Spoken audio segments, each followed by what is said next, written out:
परमार्थ प्रसंग भाग 8। जय ठाकुर, जय माँ। ओम शिव शिव शिव।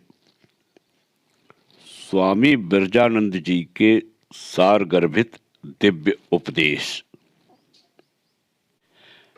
भक्ति मार्ग इसीलिए सबके लिए सहज साध्य है कि उसमें इंद्रिय प्रवृत्ति और वासनाओं को नष्ट नहीं करना पड़ता, केवल उनका झुकाव बदल देना पड़ता है।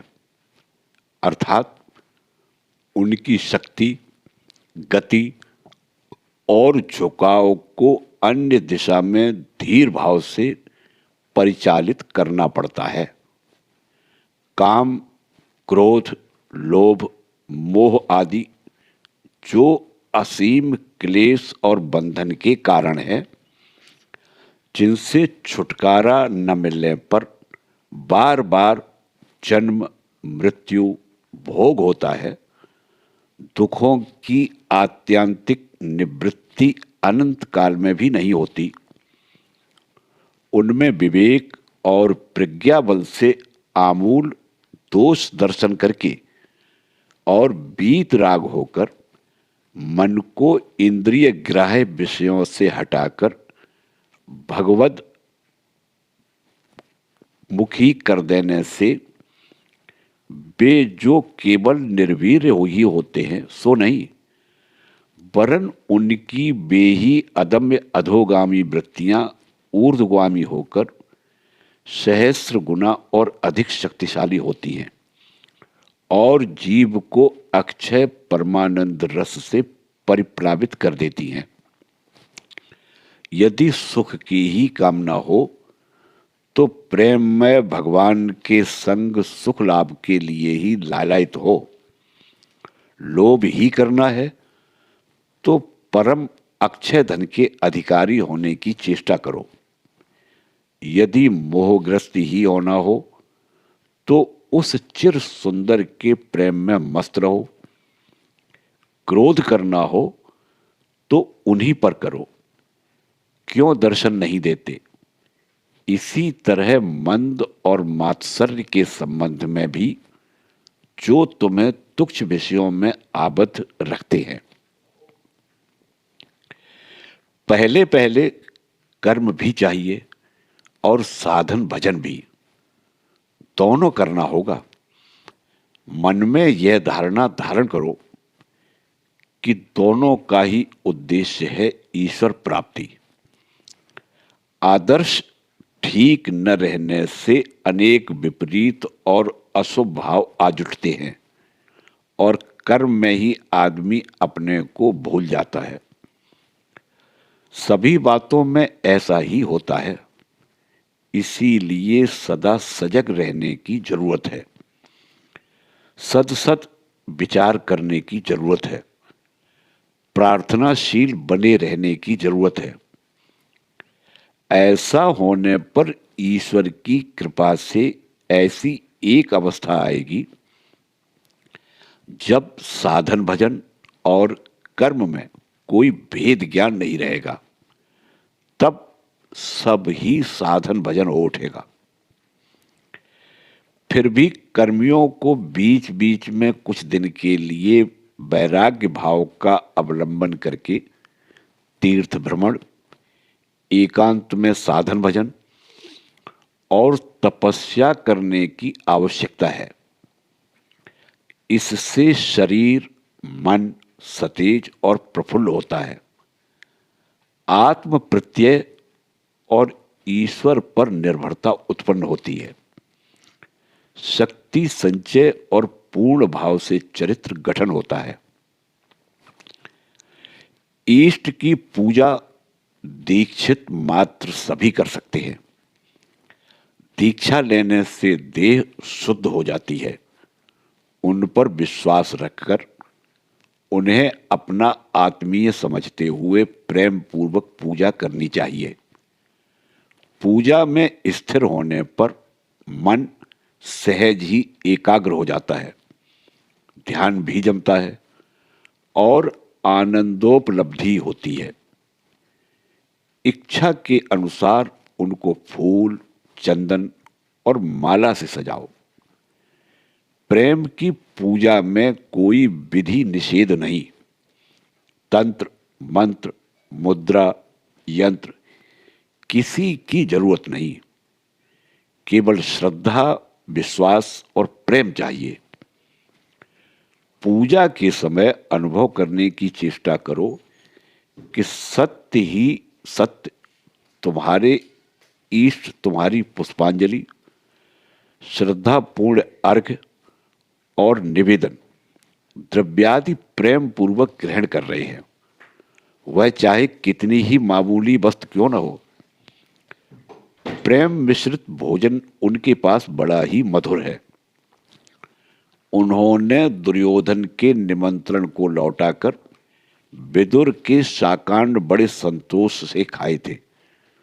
जो कुछ भी खुद खाओ, सब मन ही मन उन्हें निवेदित करके खाओ। समझो वह सब उनकी ही दया का दान है, प्रसाद। इससे द्रव्य दोष कट जाएगा। सेवा, स्वाध्याय, साधन, सत्य और संयम, यह पंच सकार उपासना सिद्धि लाभ का श्रेष्ठ उपाय है। सदा प्रयत्न पूर्वक जितना हो सके इनका अनुष्ठान करते रहो। पूजा, सेवा, जप, ध्यान आदि नित्य कर्म अनुष्ठान निष्ठापूर्वक अनुष्ठान करने से पूर्व और इस जन्म के अशुभ संस्कार नष्ट हो जाते हैं और शुभ संस्कारों की उत्पत्ति और वृद्धि होती है। परिणामतः साधन भजन भी क्रमशः सहज साध्य हो जाता है और चित्त शुद्ध और मन स्थिर होकर भगवत भाव में तल्लीन हो जाता है और तत्व ज्ञान लाभ होता है। यदि पूर्व जन्म के कुछ सत संस्कार या सुकृति न हो तो धर्म और ईश्वर में विश्वास और मति गति नहीं होती। यदि किसी विशेष पुण्य फल के कारण हुई भी तो इतने बाधा विघ्न आज उठते हैं कि सबको ठेल ढकेल कर धर्म मार्ग में द्रुत गति से अग्रसर होना बड़ा ही कठिन हो जाता है। पर इसीलिए हताश होकर छोड़ देने से भी नहीं चलेगा। उन्हें अतिक्रमण करने के लिए जितने ही दृढ़ प्रतिज्ञ होंगे उतने ही वे मार्ग छोड़कर भागने लगेंगे और शायद वे ही शत्रुता छोड़कर तुम्हारे अनुकूल सहायक बन जाएंगे। कठिनाइयों से जितना ही डरोगे उतना ही वे ज्यादा भय दिखाती हैं और जोर पकड़ती हैं। यदि पूर्व जन्म के शुभ संस्कार न हो तो शास्त्र और गुरु का उपदेश ठीक ठीक हृदयंगम नहीं होता। पांडित्य या अन्य विषय में कोई संभवतः खूब उन्नत हो सकता है, समाज में उच्च पद और मान संभ्रम प्राप्त कर सकता है और करोड़ों पति हो सकता है। व्यवसाय वाणिज्य में खूब मन देकर उसका प्रसार कर सकता है, पर धर्म या सूक्ष्म परमार्थ तत्व के विषय में शायद वह बिल्कुल ही अज्ञ या बालकवत रह सकता है। साधारण विषय भी सरलता से नहीं समझ सकता। फिर भी यदि वह सत्यनिष्ठ, विश्वासी, सरल और हृदयवान हुआ तो ईश्वर की कृपा से उसे साधु संग और सद्गुरु का आश्रय मिल जाता है। उसके फलस्वरूप वह धर्म के सूक्ष्म तत्व की भी उपलब्धि करने में समर्थ होता है। शुभ संस्कार अधिक न रहने पर भी चेष्टा, लगन और अभ्यास के जरिए अनुकूल संस्कार पैदा हो जाते हैं। अभ्यास में महाशक्ति निहित है। दीर्घ काल तक श्रद्धा से निरंतर अभ्यास करते रहने से वह दृढ़ हो जाता है। जिसका अभ्यास करते रहोगे वही बाद में स्वभाव बन जाएगा। तब कुछ भी जबरन नहीं करना पड़ता, स्वाभाविक ही होने लगता है। भगवान के स्मरण, मनन, प्रार्थना, जप, ध्यान आदि का अपने आप होने लगते हैं। कंपास की सुई के समान वे तन्मुखी बने रहते हैं। विषयाशक्ति दूर हो जाती है और कोई भी विपत्ति उसे विचलित नहीं कर पाती। मरण काल उपस्थित होने पर भी मन शांत और उन्हीं में मग्न रहता है। उसे और पुनः पुनः जन्म मृत्यु का भोग नहीं भोगना पड़ता। वह परम पद में लीन हो जाता है। विवेक, वैराग्य और अनुराग के साथ अनन्य भाव से साधन भजन करके यदि कोई भगवान को हृदय में प्रतिष्ठित कर सके तो उन्हें भीतर बाहर सर्वत्र सकल वस्तुओं में देखा और उपलब्ध किया जा सकता है। तब और कुछ प्राप्त करने का, अभिलाषा करने का नहीं रह जाता। जीव आनंदमय हो जाता है। यही है मानव जीवन धारण करने का एकमात्र उद्देश्य। अन्य सब मन की भ्रांति मात्र है। जितना हो सके जी भर के जप तप करो, पर हृदय में यही धारणा दृढ़ रखो कि इतना जप तप करता हूं इसलिए भगवान दर्शन देंगे, कृपा करेंगे, ऐसी बात नहीं है। उन्हें प्राप्त करना उन्हीं की कृपा से होता है।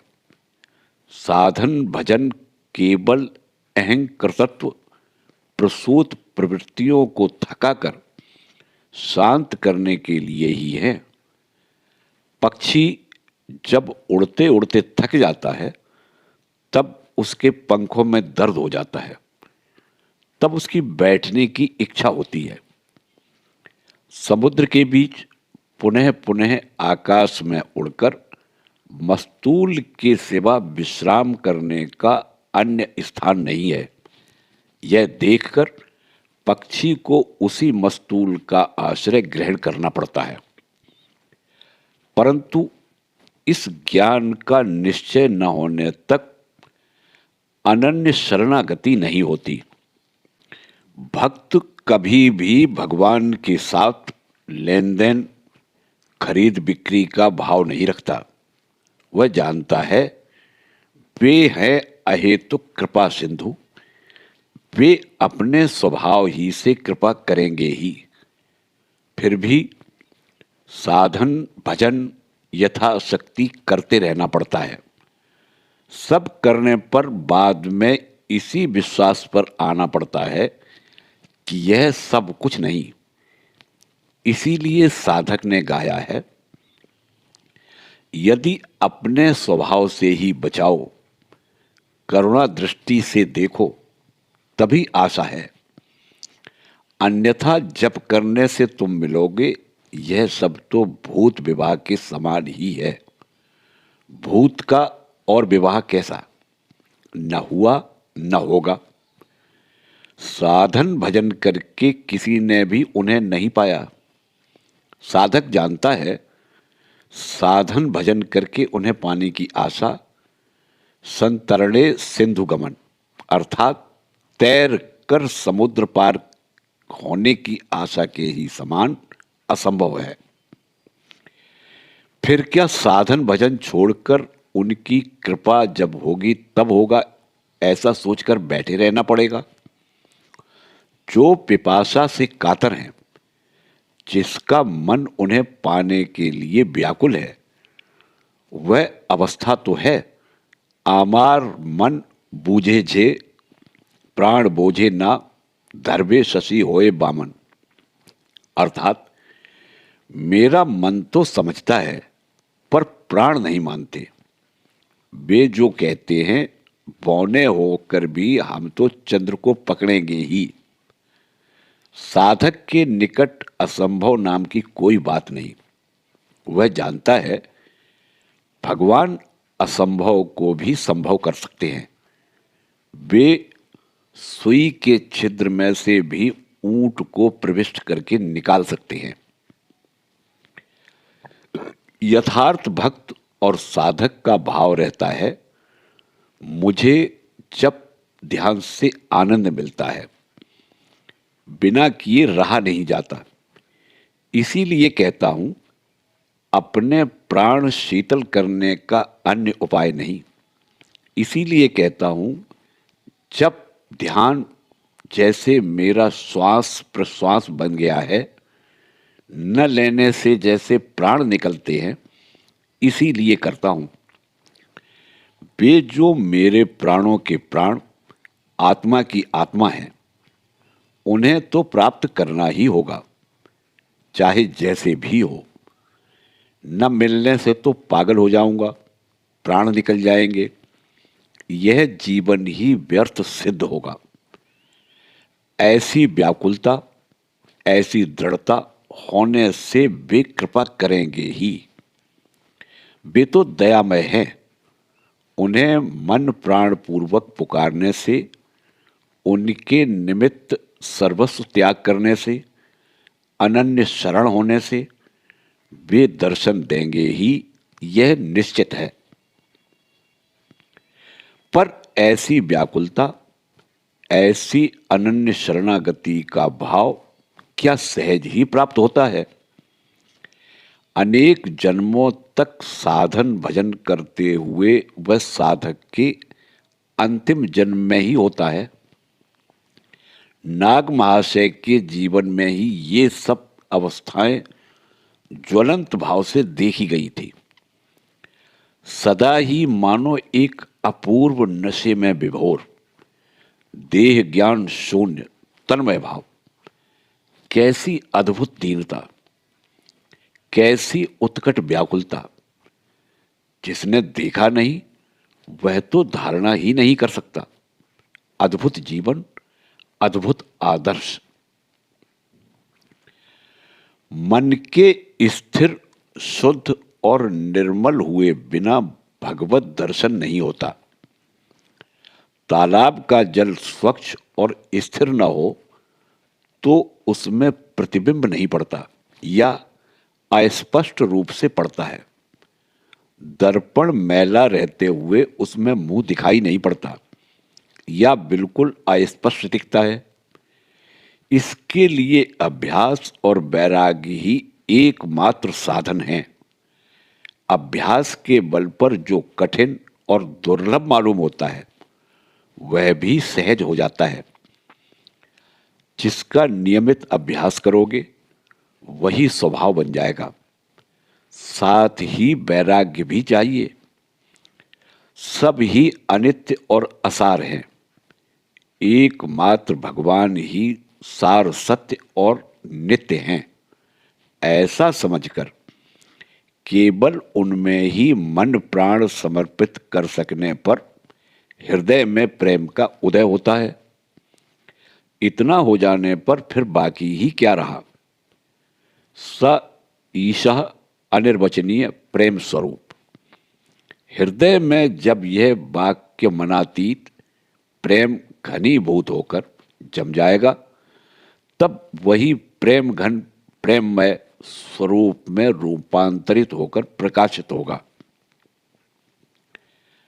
आमदनी चाहे जो हो, उसमें से प्रतिमास कुछ बचाकर जमा करने की चेष्टा करनी चाहिए। श्री रामकृष्ण देव कहते थे कि गृहस्थ के लिए संचय की बड़ी जरूरत है। भविष्य में बड़े काम आता है, क्योंकि स्वास्थ्य, नौकरी, व्यवसाय या धन जन कोई भी स्थायी नहीं है। यौवन और प्रौढ़ अवस्था में आहार विहार, लौकिकता, व्यर्थ आडंबर, असत्संग, असत प्रवृत्ति और अभ्यास के गुलाम बनकर इंद्रिय सुख भोगों में मोहित हो भविष्य के लिए कुछ भी चिंता न करके जितनी आमद उतना खर्च या आमदनी से भी खर्च अधिक करने पर बाद में अनंत दुख भोगना पड़ता है। संसार में रोग राई, आफत विपत, भावना चिंता लगे ही है। वृद्धावस्था में जरा व्याधि का आक्रमण होता है। कर्म शक्ति दिन दिन क्षीण होने लगती है। उस समय पास में कुछ जमा रहने से कठिनाई में नहीं पड़ना पड़ता, हाय हाय नहीं करना पड़ता। मन की सुख स्वच्छंदता से ईश्वर चिंतन में दिन काटे जा सकते हैं। जय ठाकुर, जय मां।